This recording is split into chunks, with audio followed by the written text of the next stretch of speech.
Loh yang menari, oh iya ya anakku bisa jadi artis dong gitu.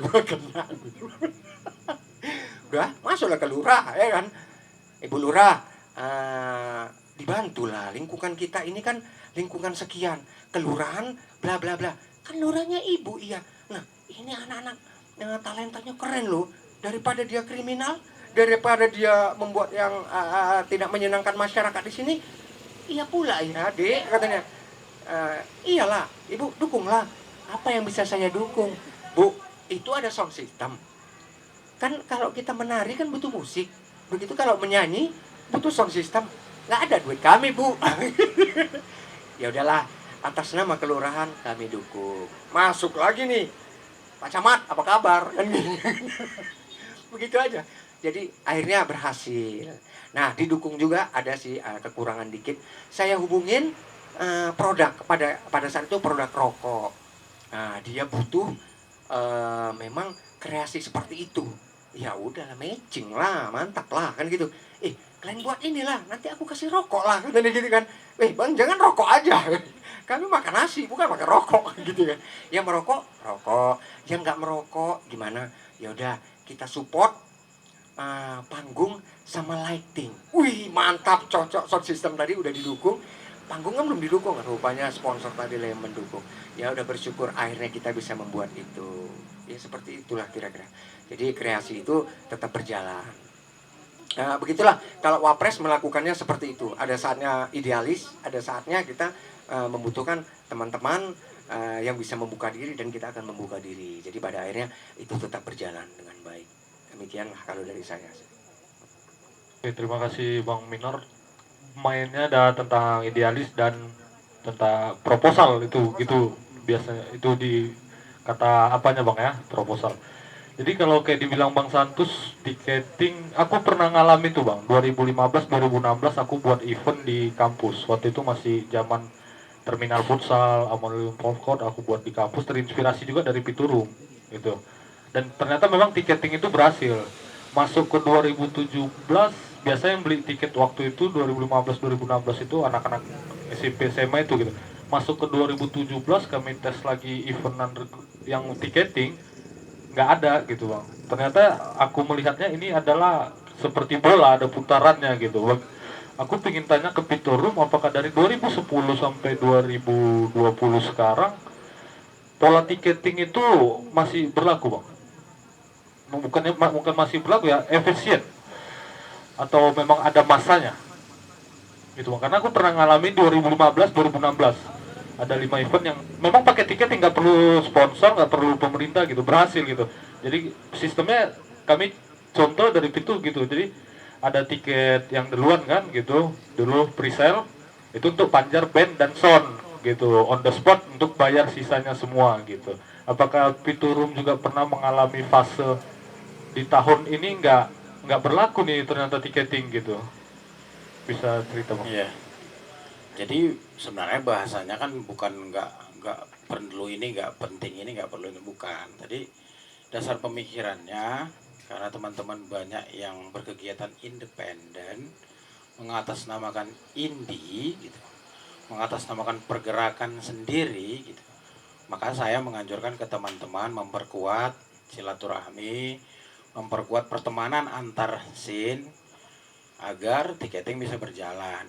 Buat teman-teman yang lain ada juga kok yang kerjasama dengan rokok, bekerja sama dengan pemerintah, itu silahkan. Yang saya maksud tadi adalah ketika kita ingin membangun ranah independen itu, ranah perjuangan bersama itu diperkuat juga itu, saling mengingatkan untuk memperkuat budaya tiketing. Nah, kalau pertanyaannya tadi sampai sekarang masih efektif nggak? Efektif gitu. Efektifnya gimana ya, karena kenal semua. Disitulah kekuatan membangun jaringan tadi kan, membangun pertemanan. Misalnya mau bikin acara apa, acara musik ini gitu, si band-band sendiri pun punya punya fans sendiri, punya penggemar sendiri, sini punya sendiri. Dari cara bermain itu saja bisa berjalan gitu. Cuman pertanyaannya kan, kawan-kawan mau nggak melakukan itu terus gitu. Nah, kalau memang nanti jadinya akhirnya menjadi manja dengan ngapain lagi sibuk-sibuk jual tiket, udah ada yang bayarin kok, ya silahkan gitu. Nggak masalah. Itu kan kita ini kan bicara art space kan bicara ruang bermain gitu. Ciptakanlah area bermainmu masing-masing kan gitu.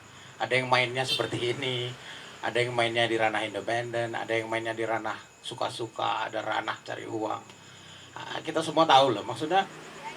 Ya silahkan ciptakan area bermainnya masing-masing gitu. Nah, kebetulan yang dibangun oleh teman-teman di itu ranahnya kebanyakan gitu. Mayoritas bisa dibilang 90% malah teman-teman memiliki persepsi independen, nggak idealis juga. Kalau idealis sudah luar biasa, kerennya minta ampun. Idealis itu kan bukan kata anti pemerintah atau anti, bukan ke situ ditujukan. Idealis itu mati-matian di hal yang diperjuangkannya gitu. Dia jadi seniman mampus gitu. Dia mau jadi penyanyi gila-gilaan, karyanya luar biasa. Itu idealis buat saya. Jadi nggak ada hubungannya dengan minta uang sini, minta uang situ. Kalau kita nggak minta uang ke sponsor kita dibilang nggak idealis, nggak, bukan, buat saya nggak seidealis, nggak sekecil itu. Jadi kalau ditanya tadi apakah masih efektif, efektif. Buktinya teman-teman di luar kota masih sampai hari ini masih bisa jual tiket gitu. Ya kecuali pandemi ini ya, kita dilarang buat berkegiatan kan. Dan kemudian di Pitu itu kan problemnya mungkin karena kerumunannya banyak, kapasitas bisa sampai 500 orang. Jadi kita pun harus membayar izin keramaian. Kita membayar, kayak tadi abang bilang, lurahnya keren tuh, baik-baik bang. Kalau di tempat kita tuh kita harus kasih lurah uang lagi nih. Kita harus bayar polisi 1 juta di Polsek, 1 juta di Polres. Mudah-mudahan polisi nonton nanti YouTube-nya. Nah, jadi hal-hal seperti itu yang sampai sekarang tidak clear gitu loh. Bicara kesenian, bicara apa, dan tiap kali saya ngomong ini saya selalu diserang. Terus dibilang, mengkek kali pun bayar aja, kenapa? Keluar idealis tadi kan. Saya nggak bisa begitu. Kalau memang ada uangnya, tulis aja di peraturan perundang-undangannya bahwa ketika kita ingin menggelar kegiatan harus bayar 1 juta ke Polsek. Kan bisa ditulis tuh detail-detailnya. Itu yang kita perjuangkan. Untuk kawan-kawan seniman di seluruh Indonesia pun mengalami hal yang sama gitu. Khususnya buat kawan-kawan yang mungkin mainnya di ranah musik-musik modern, lalu kapasitas yang datang banyak gitu. Yang dianggap musiknya musik-musik luar negeri nih, musik-musik metal nih, musik-musik punk nih, apa nih. Ya sampai situ aja kita belum selesai dengan apa sih seni itu sebenarnya gitu kan. Masih ada anti ini. Dan itu gila, kawan-kawan di Brastagi ngadu. Makanya kawan-kawan dari Brastagi itu sampai ke Pitu main karena apa? Mereka mau bikin acara itu bayar sampai 5 juta ke polisi. Kawan-kawan di Kabanjahe sampai ke Pitu mainnya, Lubuk Pakam sampai ke Pitu. Karena problemnya itu Tanjung Morawa. Gila bang, kami harus bayar 3 juta bang izin keramaian. Jadi problem-problem itu, ya, alhamdulillahnya dari tiketing itu pun bisa kami selesaikan itu gitu. Bayangkan kekuatan tiketing itu. Dengan tiketing dan biasanya teman-teman kalau mau main kan dia kasih uang buat inilah buat bidik. Misalnya si band A gitu. Uang kolektifnya bebas mau 50.000, mau 10.000, mau 20.000. Dia kasih uang misalnya untuk perbaiki alat, untuk apa segala macam. Kita alokasikan itu, bayangin selama 10 tahun. Jadi kalau di istri saya ngumpul tuh segini surat izin keramaian itu. Kalau dikumpul bisa beli mobil. Nah itu loh makanya pas RUU promosikan kemarin keluar, kita kenapa sangat marah.